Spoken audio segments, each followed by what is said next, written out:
விடுங்கப்பா, சீக்கிரம் அனுப்பி விடுங்க. பல ஜெபங்கள் நமக்காக ஏறெடுக்கப்படுகின்றன. கர்த்தருக்கு ஸ்தோத்திரம். ஆனா பாரு, what he decided to happen. ஆண்டவர் சொன்னாரு, நீ வேண்டிக் கொள்வதற்கு முன்னமே உன் தேவை என்னன்னு எனக்கு தெரியும். ஆனா நீ எப்படி இருக்கிற? ஆண்டவரிடத்திலிருந்து வரப்போகின்ற பதிலுக்கும் ஆசீர்வாதத்திற்கும் பாத்திரவானா இருக்கிறாயா? பாத்திரவானா இருக்கிறாயா? உன்னுடைய விசுவாசம் எப்படி இருக்கிறது? ஆசீர்வாதத்தின் காலத்தில் மட்டும்தான் நம்புவாயோ, இல்ல எல்லா காலத்திலும் நம்புவாயோ? நல்ல கவனிங்க.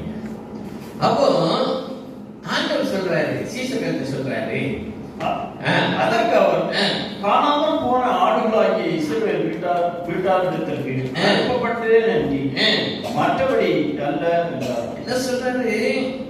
பரீட்சை கொஞ்சம் டைட் ஆகுது, எக்ஸாம்